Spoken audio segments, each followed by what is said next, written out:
अस्सलाम वालेकुम दोस्तों, मैं आपका भाई आपका दोस्त तनवीर लाहौर से।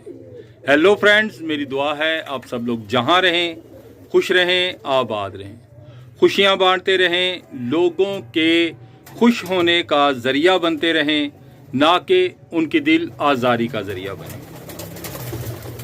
लें जनाब, 2025 आप सबको मुबारक हो और इस साल में आप सब खुश रहें, आबाद रहें। दिल से दुआ है आप सबके लिए, मुझे भी दुआओं में याद रखें। आज एक वीडियो लेट हो गई है, पर पुटाई से मुतालिक आपको एक वीडियो देनी है। बहुत सी अहम बातें हैं जो आपके साथ करनी है, तो अभी बहरहाल काम आ सकती है अगर आप जल्दी जल्दी इस पर अमल कर लेंगे तो। और आज आपको कुछ शौक करवाते हैं परिंदों का, और साथ साथ आपको पर पुटाई के बारे में तफसील से बात बताता हूँ। इसके लिए 2-3 चीज़ें हैं, टिप्स हैं जो आपके बहुत काम आएंगी।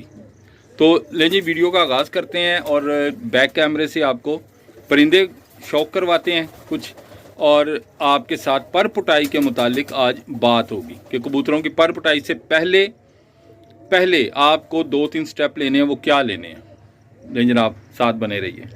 अच्छा जी, देखें, जब हम कबूतरों की पर पुटाई करते हैं ना, यानी उनके पर खींचते हैं, नए पर आएँ ताकि आगे हम मौसम आ रहा है उसमें हमारे टूर्नामेंट्स बाजियां हों, तो ये मार्च से जो हैं वो मुकाबला जात शुरू हो जाते हैं, और उसके बाद फिर समझ लें कि अप्रैल, मई, जून, इन मौसमों में मुकाबला जात होते हैं।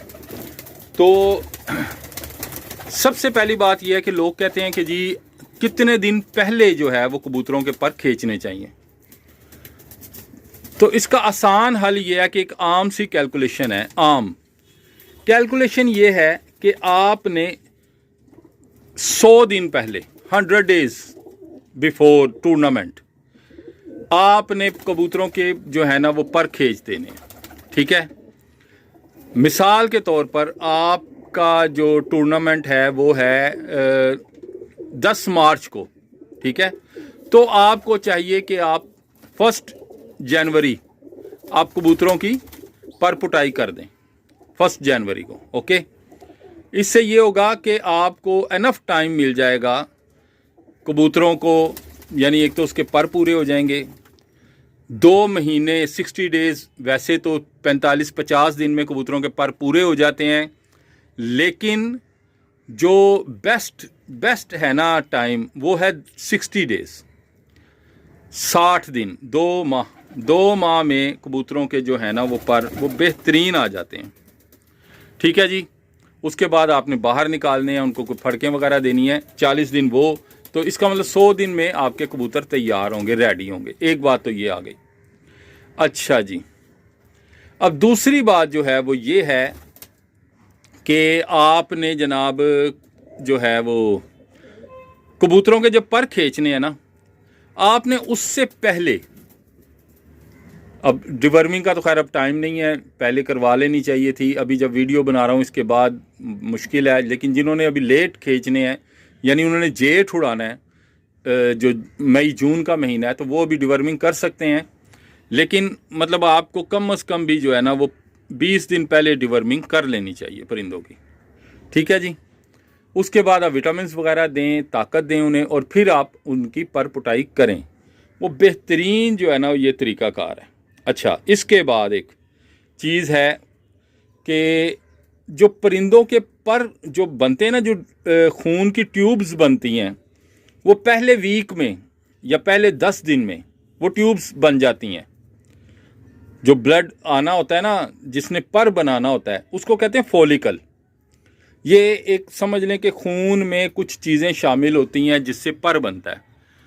तो लिहाजा करना ये चाहिए आप लोगों को कि आप पहले ही जो है ना कबूतर को अच्छी ग़िज़ा दें ताकि उसके जिस्म में ताकत हो और फिर वो अपने अच्छे पर बनाए। यानी जो ट्यूब होती है ना खून की, उससे ही पर बनता है। ये नहीं होता कि बाद में दोबारा उसने ताकत लेनी है और पर अपना बनाना है। क्योंकि इसकी मिसाल मैं ये देता हूँ, अगर एक बार वो खून की ट्यूब जो है वो मतलब फट गई, कबूतर लड़े, खून की ट्यूब फट गई, तो फिर वहाँ से वो पर सही नहीं आता, पर आपका ख़राब हो जाता है। तो ये चीज़ जहन में रखनी है कि पहले उन्हें ताकत देनी है। अच्छा, अब बाज़ लोग कहेंगे कि जी क्या बाद में नहीं देनी चाहिए? सर जी, बाद में भी ताकत देनी चाहिए। बाद में ताकत इसलिए देनी चाहिए कि जो कबूतर ने अपनी एनर्जी वेस्ट की है, यानी उसने वो जो फॉलिकल, एक जो केमिकल है, एक मादा है जो उसने अपने जिस्म से निकाला है अपने परों के लिए, उसको पूरा करने के लिए उस ताकत को कबूतर को खुराक चाहिए। तो आपको चाहिए कि आप परिंदे को खुराक दें, अच्छी खुराक दें। एक चीज़ ये आ गई, विटामिन से परहेज़ करें। विटामिन डालने से जो आपका परिंदा है वो पर ठीक नहीं निकालता। ये बात ना मुशाहिदे में आई है कि विटामिन डालने से जो है ना परिंदा पर ठीक नहीं निकालता। ठीक है, अच्छा माशाल्लाह। अच्छा यार, माशाल्लाह कहते रहें। अगर आपको परिंदे पसंद आ रहे हैं तो आपकी बड़ी मेहरबानी। अच्छा जी, एक चीज़ ये कि मतलब विटामिन नहीं डालने चाहिए। नेचुरल जो है वो सीड्स ग़िज़ा उसको दें आप। उसमें जो बेहतरीन है बाजरा, गंदम, चने जिस छोटे चने जो होते हैं, और इसमें जो है ऑयली सीड्स आपको लाजमी शामिल करने हैं। उसमें मोठ, खुर्तम, आप अगर चाहें तो सरसों डाल सकते हैं। सरसों अगर नहीं डालनी, आप भंग का बीज डाल सकते हैं, क्योंकि ये ज़रा सर्दी के दिन है तो भंग का बीज आप इस्तेमाल कर सकते हैं। मकई से थोड़ा सा परहेज़ करें। मेरे अपने एक राय है, तो इस मौसम में ज़रा मैं मकई नहीं डालता, उससे ना ये गले ख़राब होते हैं और जहरबाद वगैरह आता है। तो एक चीज़ तो ये कि मकई ज़रा अवॉइड कर जाएं तो अच्छा है। ठीक है जी, ये आप दाना डालें, ताकतवर दाना दें इनको। जो है वो रोटी के भोरे दें, उन पर आप जो है वो घी लगा के दे सकते हैं। कोई ऑयल अगर आपका है बना हुआ वो दे सकते हैं। कच्चा नहीं लगाना, ना ऑयल ना घी। इसको आपने गर्म करके या इसमें कोई चीज़ जला के तो फिर आपने लगाना है। या रोटी घी वाली अगर है तो वो तवे पे पकवा के दें। कुछ लोग होते हैं जो कच्चा घी इस्तेमाल करते हैं, उनके जो है ना परिंदों के गले जो हैं वो ख़राब हो जाते हैं। अच्छा, ये बात आ गई। एक इसमें खुसूसी बात यह है कि जब आपने पर पुटाई करनी है, उससे एक हफ़्ता पहले या 3-4 दिन पहले आपने कबूतरों के पूरे पर काट देने हैं। पूरे पर काट देने हैं, यानी परवाज़ी पर भी बिल्कुल नीचे से रख के कैंची मारनी है, और दुम को भी। इससे ना 2 फ़ायदे होंगे। अब वो 2 फ़ायदे क्या हैं? नंबर 1, आपके जो परिंदे हैं ना, जैसे अब देखें ना, ये यहाँ बैठे हुए हैं, तो जब इनकी अगर पर पुटाई हो जाए तो ये ज़मीन पर आ जाएंगे। ठीक है, ज़मीन से इनको जो है वो सर्दी लगेगी और ये डिस्टर्ब होंगे। सबसे पहले तो आपने ज़मीन के ऊपर कोई भी ऐसी चीज़ बिछा लेनी है। कोई लकड़ी का बुरादा बहुत अच्छी चीज़ है। कुछ लोग ये तूड़ी, जिसको पंजाबी में पौं भी कहते हैं, वो चीज़, कोई भी ऐसी चीज़ जो इनको सर्दी से बचाए ज़मीन से, वो आपने नीचे बिछा लेनी है। अच्छा, उसके बाद जब पर आपने रगड़ के काट दिए ना, तो उससे ये होगा, 2 फ़ायदे हैं। एक तो ये कि कबूतर ज़मीन पर रहने का आदी हो जाएगा। जब आप उसके पर खींचेंगे तो एकदम से वो स्ट्रेस में नहीं जाएगा और बीमार नहीं होगा। और दूसरा एक फ़ायदा ये होता है कि ये जो पर होते हैं ना, ये डेड हो जाते हैं। अब कुछ लोग कहेंगे कि जी ये क्या बात हुई, लेकिन ये हकीकत है कि इन परों के अंदर भी जो है वो निज़ाम चलता है बाकायदा। परिंदे को जो है वो एक रोगन होता है जो उसको मिलता है। जब आप पर को कट कर देते हैं ना, तो होता ये है कि वो पर डेड हो जाता है और आप उसको आराम से खींच सकते हैं। तो ये थोड़ी सी टिप्स जो हैं ये आपके साथ शेयर की हैं, और इंशाल्लाह अब रेगुलर वीडियोस का सिलसिला शुरू हो गया है। आप जो भी कमेंट करेंगे उसके ऊपर आपको वीडियोस मिलेंगी।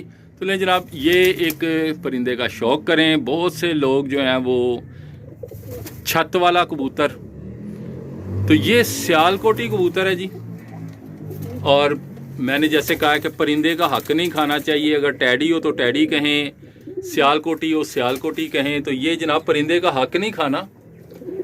ये देखें, ये एक छत वाला कबूतर है। इसका शौक़ कीजिए, आपके सामने है। और अपनी राय दें कि क्या वाकई ये छत वाला कबूतर है। तो कुछ लोग कहते हैं कि इसमें बटेरा भी क्रॉस है, छत वाला बटेरा। तो बहरहाल सियालकोटी परिंदा है जी। और ये देखें जी, ये आ गया अल्हम्दुलिल्लाह। ये देखें इसका रंग रूप और माशाल्लाह जी। ले जनाब, अगर वीडियो अच्छी लगे, परिंदे पसंद आएँ तो भाई को लाइक कीजिएगा और दुआओं में याद रखिएगा। तब तक के लिए अल्लाह हाफिज़।